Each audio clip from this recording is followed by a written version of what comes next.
manager Josh Gowling. 4-1 home defeat. What happened there? Well, first of all, give credit to them because I thought they were excellent side. Full time, worked hard, spoke to their manager after the game.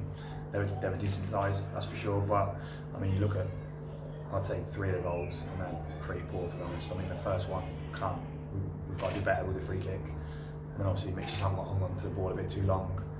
And then obviously we spoke at half time about getting the next goal, get back into the game, and then they come down the side, cut back and score. So frustrating, obviously, that we go and score and then they go and score straight from the restart. So it's something that we pride ourselves on, being better from restarts than most teams, and we weren't that today.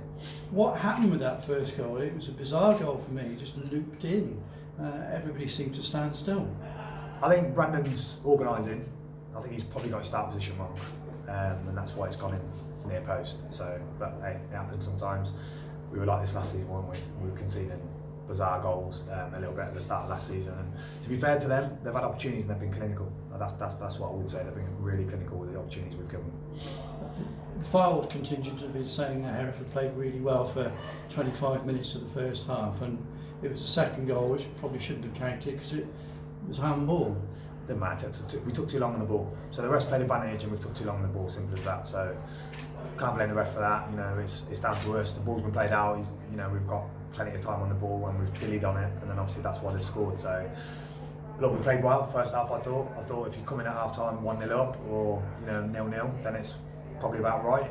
But when you give teams like Fylde a foothold in the game, it's an uphill battle. What can you do to change things? Obviously, criticism about not having an imposing centre back. What's the latest there? Well, you speak to them and I chat with their manager after the game, and he's saying they're like a dying breed. You're trying to find one. There's lads out there that are waiting for a league club and sitting and waiting. So that's the reality of it. So we're trying to get one in, but at the end of the day, we've got to work with what we've got. It's as simple as that. We've got a squad together and we've got to work. I'm not going to be down on the squad. I'm not going to be down on the centre halves because they're honest lads. They want to work hard and they want to play for the football club. So I've got to be a better coach, and we've got to protect them to make sure that we don't get exposed. You look quite bright going forward. I think Ryan McLean took a lot of applause when he came off late in the match, and obviously gave a debut to Dan Smith up front. How did you feel things were in the final third? Yes, I thought Smudge was excellent. I think he had the ball up well. He ran in behind well. He was a constant pest. Ryan, to his credit, we brought him off at half time against Bradford, and he's come today and he's had a point to prove.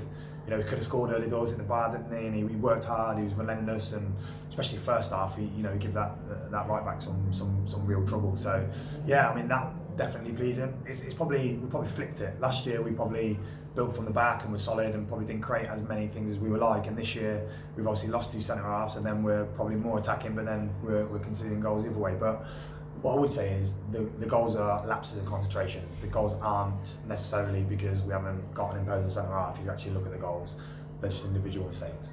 And you can't legislate for individual errors, can you? There's nothing you can do about that. Yeah, at the end of the day, I'm the manager, so if there's individual errors and they keep happening, I'm not doing something. So I've got to go back to the drawing board and make sure that we cut those out. We keep working hard on the training ground, which we do.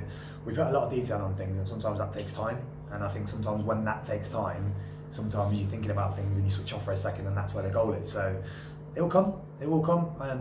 I'm positive. I'm confident. The fans were absolutely magnificent again. Applauded the lads off. Applauded me. And we'll keep fighting and make sure we get where we want to be. And you can't dwell on it because it's turned around so quickly. Telford away on Bank Holiday Monday. What do you make of that one? Yes, that's the best thing you can do, isn't it? When you've had a result like that, you go to Telford and put it right straight away. So I expect to go there and win.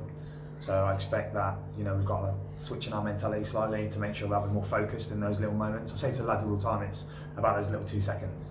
So whether the ball's in the box and you've got to switch on for that 2 seconds, or the ball's in the other box to score, and you just got to have that bit of focus for 2 seconds. That's just minor details. There's little 1% that we need to kind of improve on to get where we need to go. So no, we're going to go there. We're going to go guns blazing and go and get a result. How will you prepare for that, given that you've only got tomorrow? Will you have a light training session somewhere along the line, or go straight into the match? No, obviously we don't train on a Sunday, so we'll go straight in. But we've already done analysis on Telford already, so that we dropped in the group, so lads will see it. So we'll do what our game plan is already kind of been built, so the lads will know what we're doing going into Monday. Thanks for your time. No problem.